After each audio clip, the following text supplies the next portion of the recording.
Oi, galerinha! Estamos na nossa terceira aula sobre compostos inorgânicos, né? A gente trabalhou aquela primeira parte sobre os ácidos. Vimos que antigamente acreditavam-se que os ácidos eram moléculas pontiagudas e que por isso nós tínhamos a irritação na boca. Hoje nós já sabemos que para ser considerado um ácido, aquele composto ele tem que ser um composto covalente e quando estiver em água sofrer a ionização. Como a gente já está craque já sobre ácidos, hoje nós vamos começar a falar sobre as bases. Então vamos lá para a nossa aula de número 35 para trabalhar essa terceira parte sobre compostos inorgânicos. Como eu falei, na aula de hoje nós vamos trabalhar sobre bases. Primeiramente, lógico, nós vamos trabalhar o conceito do que é uma base.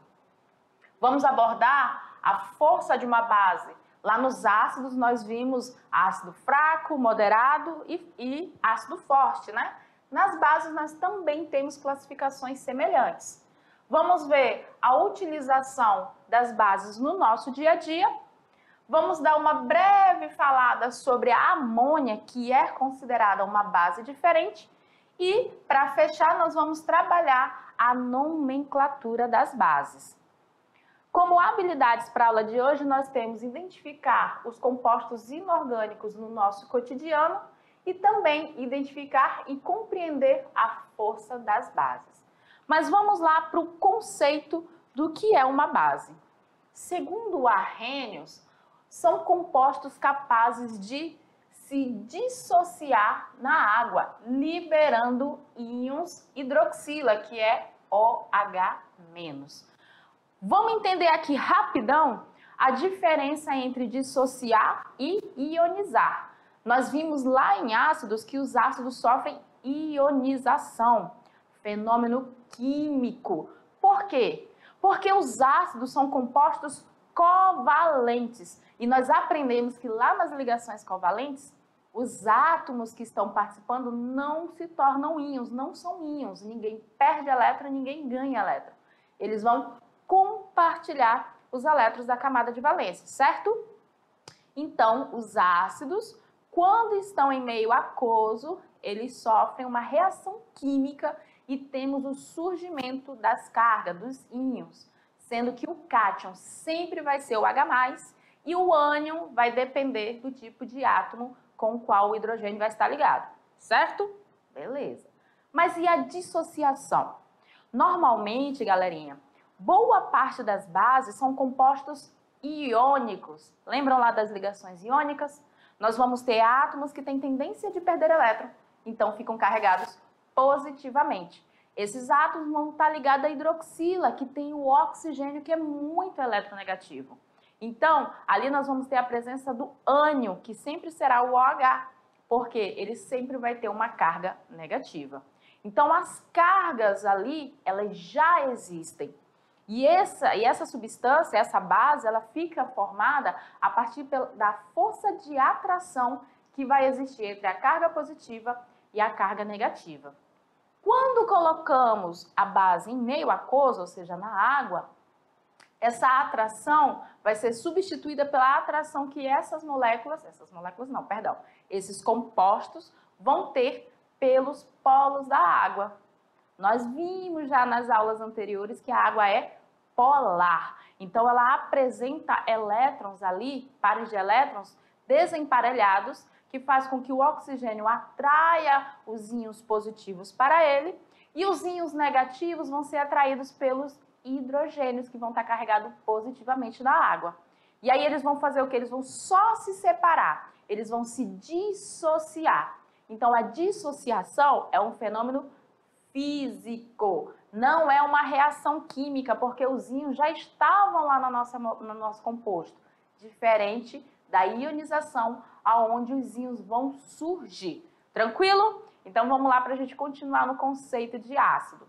Então aqui, de base.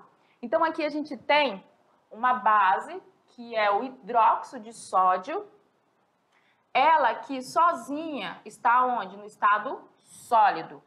Quando entra em contato com a água, quando é colocada em meio aquoso, Aí nós temos a dissociação das cargas, liberando o Na+, que é o cátion, e o OH-, que é o ânion. Qual é a principal característica da base? O ânion sempre ser o OH-, tá? Se tiver outro tipo de carga negativa, já não é uma base. As bases são geralmente substâncias iônicas, portanto, o processo de liberação de íons ocorre por dissociação iônica, o que caracteriza que não é um fenômeno físico, e sim um fenômeno químico, e sim um físico. Para a gente entender como ocorre a dissociação e como que vocês vão estar fazendo aí no caderninho de vocês, vamos observar alguns exemplos. Olha só, aqui nós temos uma base. Quando esse carinha aqui for colocado em meio aquoso, nós vamos ter a liberação das cargas. Os íons positivos e negativos vão ser liberados em água, vão se dissociar. Isso porque o potássio, ele é um metal alcalino. Metais alcalinos, na sua camada de valência, tem apenas um elétron. Então, a gente viu lá nas ligações iônicas que esse elétron ele tem uma grande facilidade de se desprender da camada de valência e ir para outro átomo. Neste caso aqui, o nosso elétron vai para a hidroxila, que é eletronegativa por causa do oxigênio. Mas, professora, como que isso vai ocorrer? Eles estão unidos, pessoal, através da presença já destas cargas. Eu tenho lá um aglomerado de K+, que vai estar sempre próximos do OH-. Então, eles vão estar ali atraídos pelas cargas. Quando a gente pedir para vocês fazerem a dissociação desses tipos de base, o que vocês vão fazer? Vocês vão observar a quantidade de hidroxilas que são necessárias para neutralizar o nosso cátion. Observe aqui no potássio, ó. Eu tenho quantas hidroxilas aqui nesse composto? Apenas uma, certo? Apenas uma hidroxila, ó. Só um grupo OH. Então, significa que este cara aqui, ele vai ter carga positiva de um mais. E a minha base vai ser sempre um menos. Já nesse segundo exemplo aqui, o que acontece? Eu tenho magnésio, ó, Mg, OH2. Esse 2 indica que eu necessitei de 2 hidroxilas para neutralizar o nosso magnésio. Então, quando você for fazer a dissociação iônica desse cara, o que você vai ter que fazer? Você vai pegar esse 2 aqui, ó, e ele vai estar representando a carga positiva do magnésio. Então, ele vai vir para cá, ó, 2 mais. E esse 2 aqui também vai vir aqui para frente, mostrando a quantidade de hidroxilas que foram utilizadas. Então, vai ficar 2 OH-. Observaram que o 2 não vem aqui para a carga da hidroxila, ele vem aqui para frente, porque eu estou dizendo que eu necessitei de 2 hidroxilas para montar essa base. Olha o exemplo do hidróxido de alumínio, AlOH3. O 3, mesma situação, quando for fazer a dissociação iônica e você tiver dúvida das cargas, ele vai vir aqui, ó, como carga positiva do alumínio, tá vendo? Ó, 3+. E você pode colocar ele aqui na frente da hidroxila para te auxiliar a saber quantas hidroxilas foram necessárias para montar esta base. Então, ali, na dissociação iônica, quando você for fazer essa dissociação, o que você tem que ter em mente? Que as cargas já existem e que você vai apenas fazer a separação de quem é positivo e quem é negativo. Lembrando que o negativo sempre vai ser o OH-. O positivo, que é o cátion, vai depender do tipo de átomo que vai estar ligado à nossa hidroxila. E assim, nós temos a caracterização das bases, tá? E aí a gente tem uma base que ela é muito importante e que a gente tem que aprender como fazer a dissociação dela, porque ela é uma base diferente. Vamos lá para a gente conhecer um pouco sobre a amônia? e aí ver como que é feito a dissociação dela. Aí aqui a gente tem alguns exemplos de dissociação de bases. Observem a estrutura do nosso composto para entender como que vai ocorrer a dissociação, ou seja, a liberação das cargas. Aqui, ó, a nossa primeira base é o hidróxido de potássio. Potássio, símbolo K, elemento da família dos metais alcalinos, ou seja, ele na sua camada de valência tem apenas um elétron. Qual é a tendência dele pela regra de octeto? É perder. Então, se ele vai perder um elétron, o nosso potássio, ele vai ter uma carga de 1 mais. E aí, para satisfazer a necessidade dele de perder esse elétron, sabendo que nós temos a hidroxila com a carga de 1 menos, eu vou necessitar só de uma hidroxila. Então, em meio aquoso, o que eu vou fazer? Eu vou fazer a dissociação dessas cargas aqui.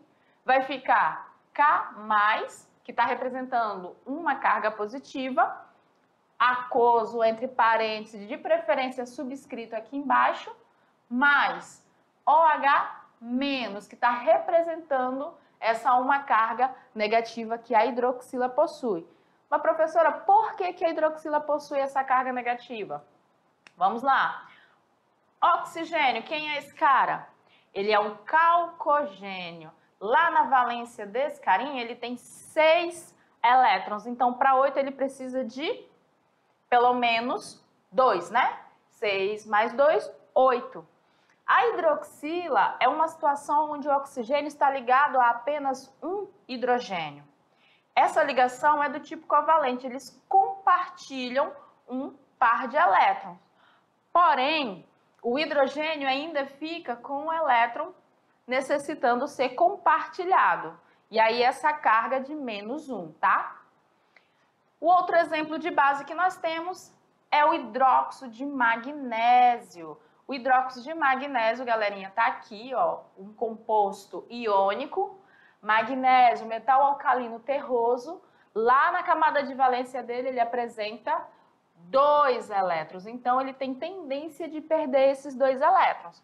Quando ele perder esses 2 elétrons, a carga dele vai ser de 2 mais. Se a carga dele é de 2 mais, e a hidroxila a gente viu que ela é carga de 1 menos, eu vou precisar de quantas hidroxilas aqui para satisfazer a necessidade do meu magnésio? De 2.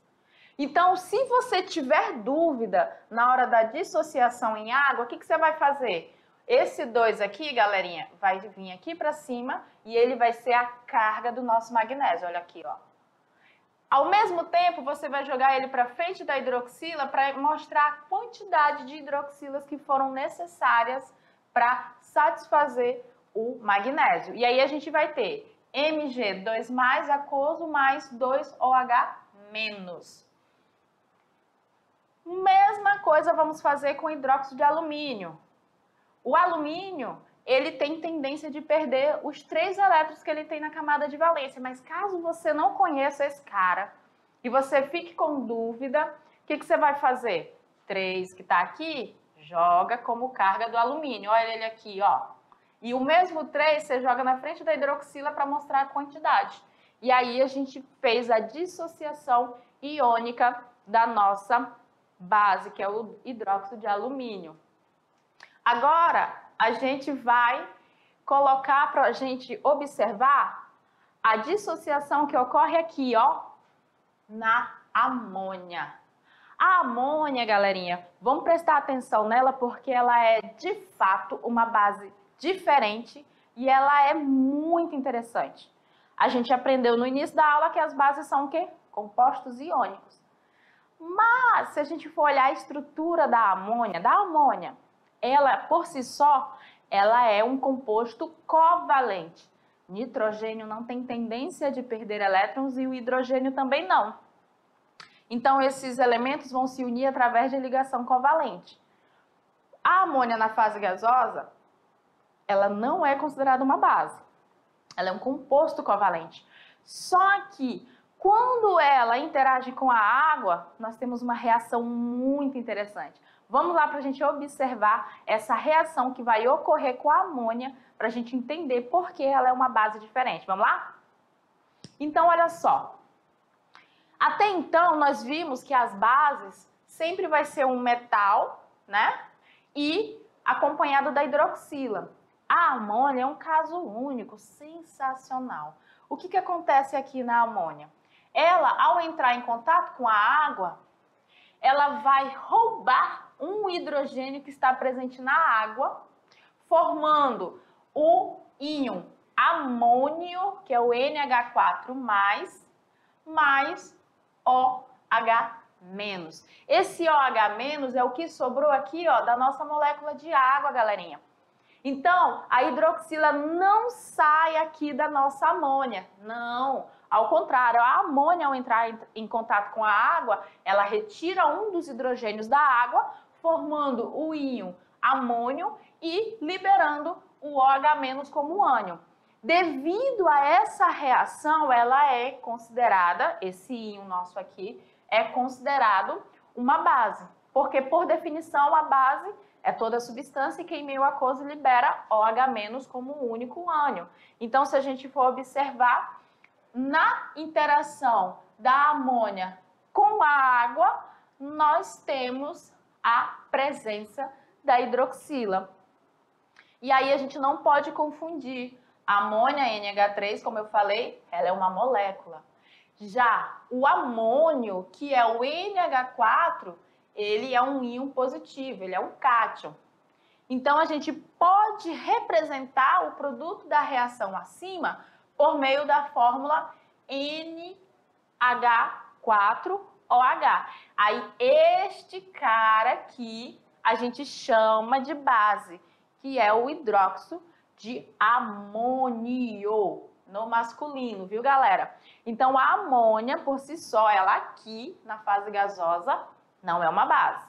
Em meio aquoso, ela libera o nosso cátion e aí sim a gente tem a presença da base, que é o hidróxido de amônio. E aí, esse composto, a gente chega na conclusão que ele somente vai existir em meio aquoso, em meio à água. Cuidado, galerinha, com as bases. A gente tem uma noção errônea no nosso dia a dia que somente os ácidos são corrosivos. Ai, aconteceu ali um acidente, às vezes até o noticiário dos jornais, eles informam erroneamente essa parte. Em situações onde pessoas sofrem atentados e jogam uma substância que corrói o rosto da pessoa e a pessoa fala lá, uma substância ácida foi jogada no rosto do cidadão e o cidadão ficou com o rosto deformado. Nem sempre essa substância é um ácido de fato. Nós temos bases que são bases fortes que têm um poder corrosivo tanto quanto um ácido forte. Então, não é porque é uma base que eu não vou poder, digamos assim, eu não vou ter receio de manusear. Não, nós temos que ter receio sim. Nós temos bases que são poderosas e podem causar acidente. Vamos lá para a gente conhecer uma dessas principais bases. O hidróxido de sódio, a gente viu ele, é um NaOH. Olha só o tipo de lesão, dependendo do contato que você tem, ele vai corroer, causar queimadura na sua pele e expor a parte mais profunda da derme. Ele pode ser encontrado na forma de escamas, tá, pessoal? E nós temos ele no meio social conhecido como soda cáustica. Tem pessoas que compram para fazer o uso, para desentupir encanamento, ou usam na construção, em outras situações, mas ele é um hidróxido forte e que tem que ser manuseado com cuidado, porque ele é altamente corrosivo, tá?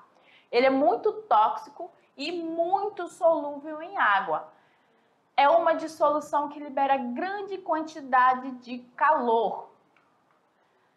E nessa parte da liberação de calor, muito cuidado, viu? Porque pode ocorrer, dependendo da quantidade de soda cáustica que você tem, dele borbulhar na água e aí acabar causando algum acidente. É utilizado na fabricação de sabão, papel, celulose e corantes. Nós temos também o hidróxido de cálcio, olha a fórmula aqui, Se eu tenho esse 2 aqui, significa que o cálcio é mais 2, é um metal alcalino terroso. Também é conhecido como cal apagada, cal hidratada ou ainda cal extinta. É formada pela dissociação de cal em água. É utilizado na preparação de argamassa, correção de acidez de solo, também no tratamento de água e em outras situações.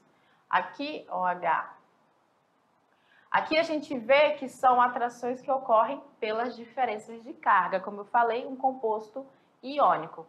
O hidróxido de magnésio. Comercialmente, ele é vendido como leite de magnésia.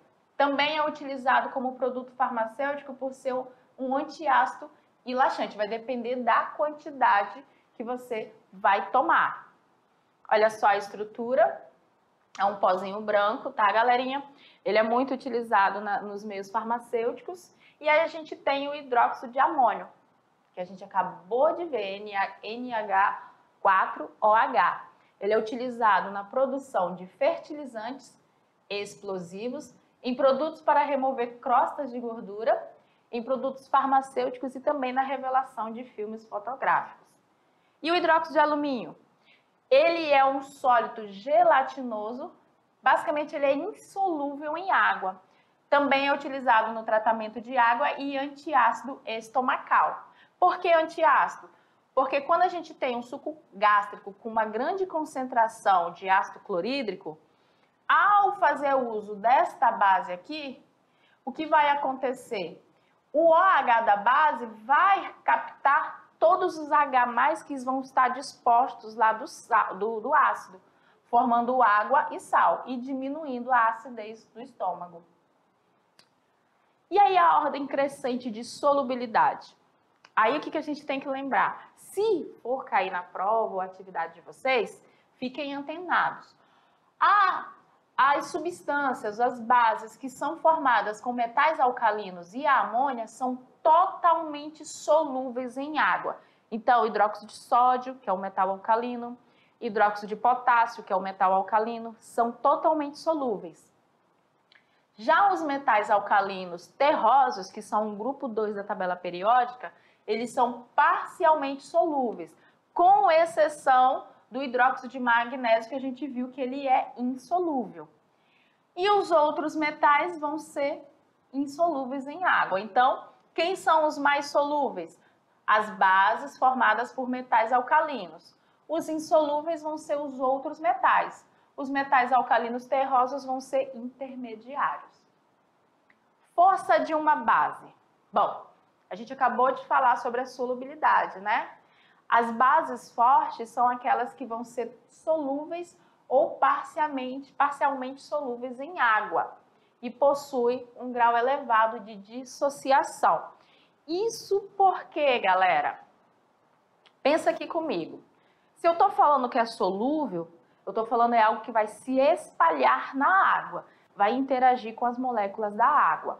Então, quanto mais solúvel for uma base, maior é o grau de dissociação dela, mais íons dela vão estar dissociados em meio aquoso. Se eu vou ter uma grande quantidade de íons dissociados, eu vou ter uma grande quantidade de OH-. Por isso que as bases fortes são as que são mais solúveis em água. As bases fracas vão ser aquelas que são insolúveis. Por quê? Porque eu vou ter uma pouca quantidade de íons dissolvido na água. Tranquilo? Então vamos continuar na nossa aula que a gente tem muita coisa para ver. E aí, como exemplo de base forte, nós vamos ter o NaOH, KOH. Por quê? Porque são metais alcalinos, lembram? E os metais alcalinos são totalmente solúveis em água. E aí a gente tem aqui, né, alguns metais alcalinos terrosos, como ele falou aqui, ó, parcialmente solúveis também, e os metais alcalinos terrosos são parcialmente solúveis. As bases fracas são aquelas que são praticamente insolúveis em água e possuem um baixo grau de dissociação. Todos os outros metais que não são metais alcalinos nem alcalinos terrosos são insolúveis. E aí a única exceção que a gente tem é o hidróxido de magnésio, porque ele é uma base gelatinosa e essa textura faz com que seja basicamente insolúvel em água.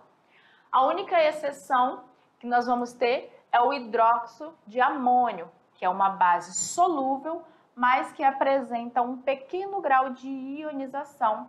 Dessa forma, ela é classificada como solúvel e fraca. A gente pode classificar as bases de acordo com a volatilidade. Só que aqui é bem simples, por quê? Base volátil, a gente só vai ter o hidróxido de amônio.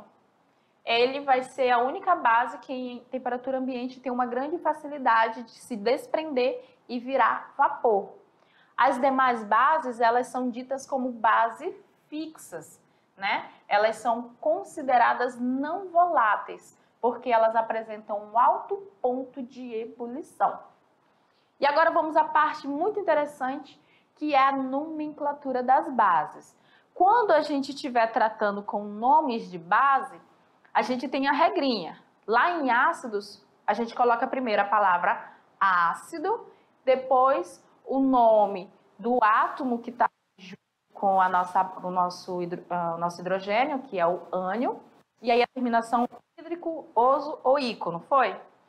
Nas bases, é bem simples. A gente vai colocar a palavra hidróxido, D, e o nome do metal que está ligado à nossa hidroxila. Então, é bem mais simples do que a nomenclatura dos ácidos. Mas vamos lá para a gente ver alguns exemplos. Então, ali, a gente vê a regrinha, ó, hidróxido mais D mais o nome do cátion. O ânion sempre vai ser a hidroxila. Então, quando a gente for fazer a nomenclatura, fica bem simples, ó. NaOH. Ele é o nosso cátion, que é o sódio. Então, eu vou seguir a regra. Hidróxido de sódio.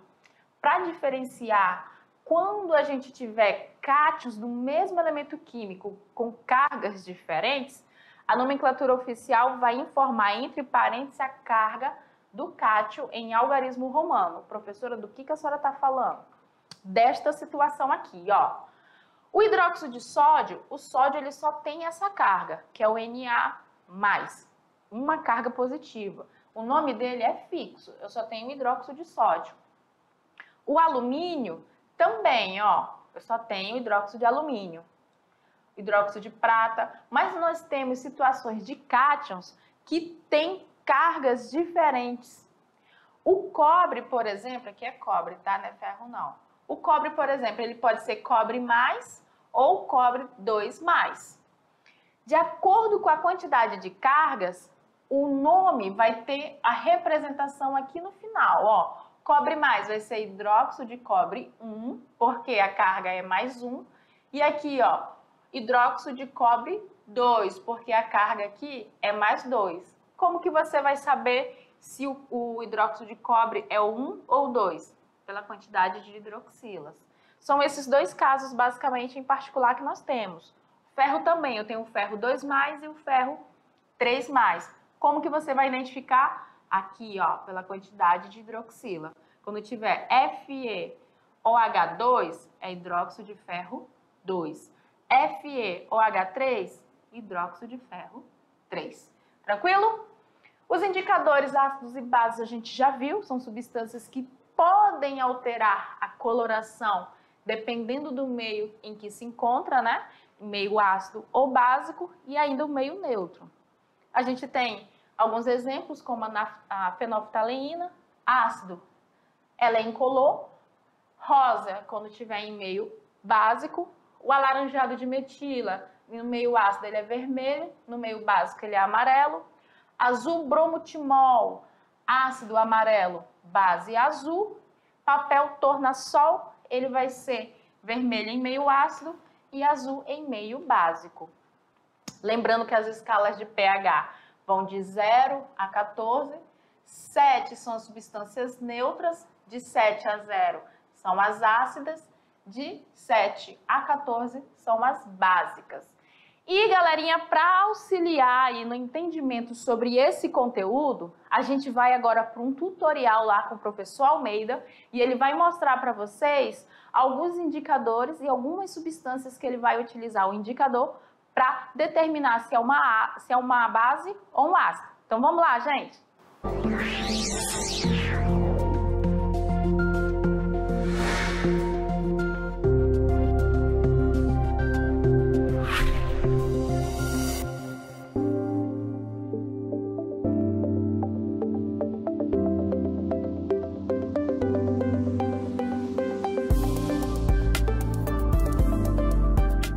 Ok, meus caros alunos, diante de mais um tutorial de Química, né? E nesse experimento você vai aprender a determinar o pH das substâncias. pH significa potencial hidrogeniônico.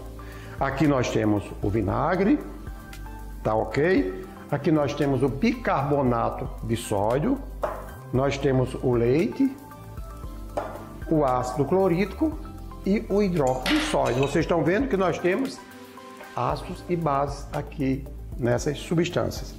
Nós temos aqui a caixa, né, um papel de pH, onde nós sabemos que o pH ele varia de 0 a 14.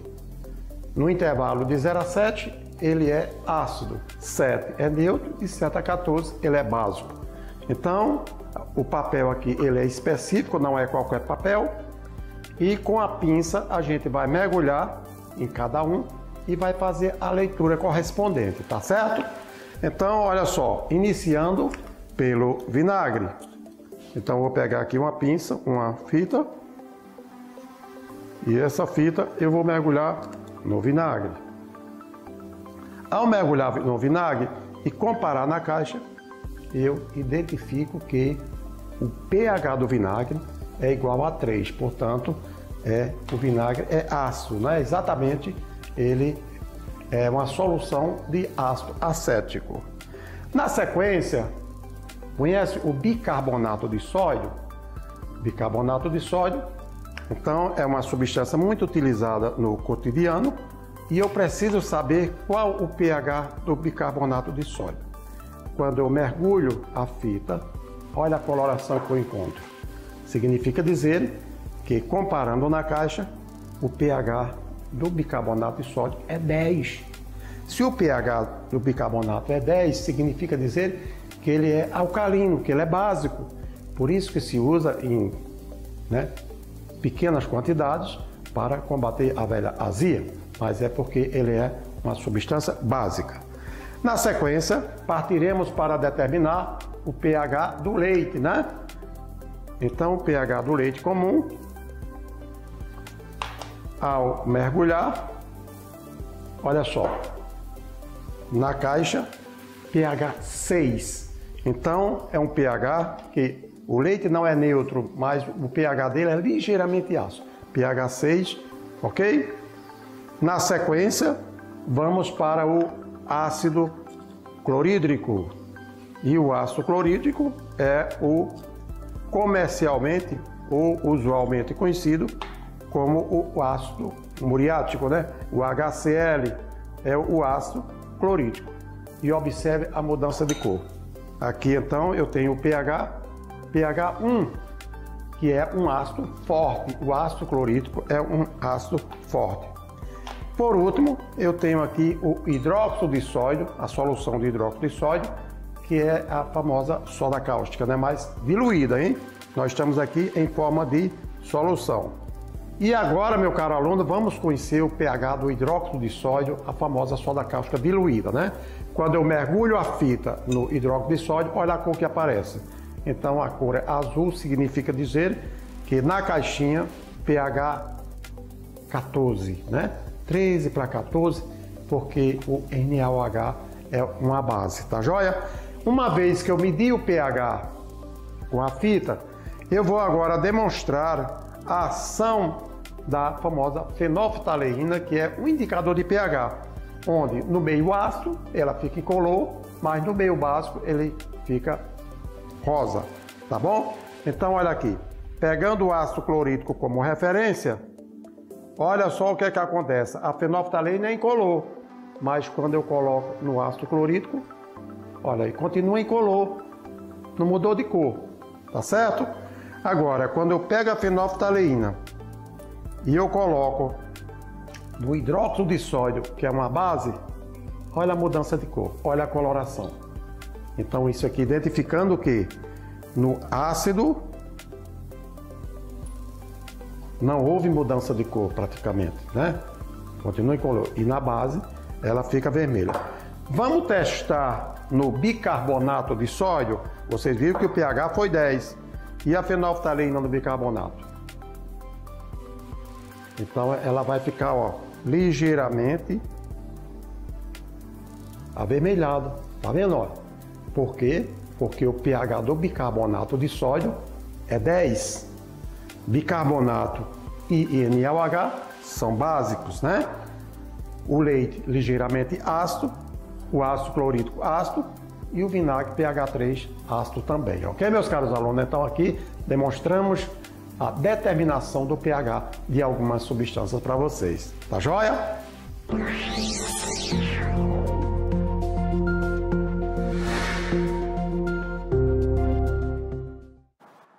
Olha só que legal, né? A gente conseguir determinar o pH das substâncias sem precisar experimentar. Isso é que a química quer, segurança para a gente poder tratar das substâncias. Antigamente, definia-se ácido e base pelo sabor.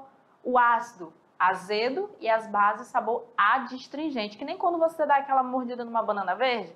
Pois é, essa é a sensação adstringente que era classificando ali as bases. Hoje em dia, por questão de segurança, a gente não faz mais isso. Mas você sabia que em casa dá para fazer um indicador ácido-base? Vamos lá para a gente ver um indicador bem fácil de fazer para a gente poder testar algumas substâncias se você quiser posteriormente. A gente consegue fazer um indicador ácido-base através do uso do extrato de repolho roxo. O repolho, né, ó, você bate ele no liquidificador com um pouco de água, coa para tirar as partes sólidas e fica com o líquido. E aí você pode ir adicionando pequena quantidade na amostra que você tem interesse e depois observar se ocorre ou não a mudança de coloração. Para o repolho roxo, nós temos a coloração que vai variar aqui de um vermelho até um verde amarelado, que vai diferenciar ácido desse lado, tá, galera? Do lado rosa, do lado aqui meio avermelhado são os ácidos. Para esse lado do azul, nós temos as bases. Então, se você fizer em casa e for experimentar em alguma substância e der esses tons de coloração aqui, são os ácidos. Mas se der esses tons aqui, a sua substância é uma base. Vamos praticar? Vamos no nosso aprender fazendo? Exemplo número 1. O hidróxido de potássio é considerado perigoso, de acordo com as recomendações para o transporte de produtos perigosos nas Nações Unidas. Pertence a uma classe de substância que, por ação química, causam severos danos quando em contato com tecidos vivos ou, em caso de vazamento, danificam ou mesmo destroem outras cargas ou o próprio veículo. Seu símbolo de risco encontra-se representado na figura. Tá aqui, ó. Cuidado, hidróxido de sódio. Aí vem, hidróxido de potássio, tá? Perdão, gente. Aí vem, letra A. Indique a fórmula do hidróxido de potássio. Potássio, ele é um metal alcalino, então ele tem uma carga positiva. Então eu vou precisar de quantas hidroxilas para se ligar ao potássio? Só uma, então eu posso representar como KOH. Se a gente for classificar essa base de acordo com sua força, ela vai ser uma base forte. Por quê? Porque ela apresenta um metal alcalino, então ela é totalmente solúvel. Todas as bases que são totalmente solúveis ou parcialmente solúveis são classificadas como forte. O que mais? Equacione a dissociação iônica dessa substância quando dissolvida em água. O que nós vamos fazer? Vamos separar as cargas.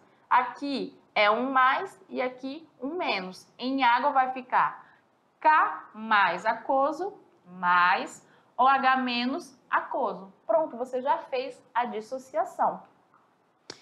Por que essa substância é uma base de acordo com a teoria de Arrhenius? Bem fácil, né, gente? O que ela liberou na água? OH menos. Então, ela é uma base porque em solução aquosa produz íons OH-. Na escala de pH, a 25 graus Celsius, uma solução de hidróxido de potássio deve apresentar um valor igual, menor ou maior que 7? Tem que ser um valor maior, né? 7 é o pH neutro e acima de 7 nós temos as bases. Abaixo disso nós teríamos o quê? Uma substância ácida. E assim a gente encerra a primeira parte da nossa aula, lembrando que ainda tem revisão e atividade de sala.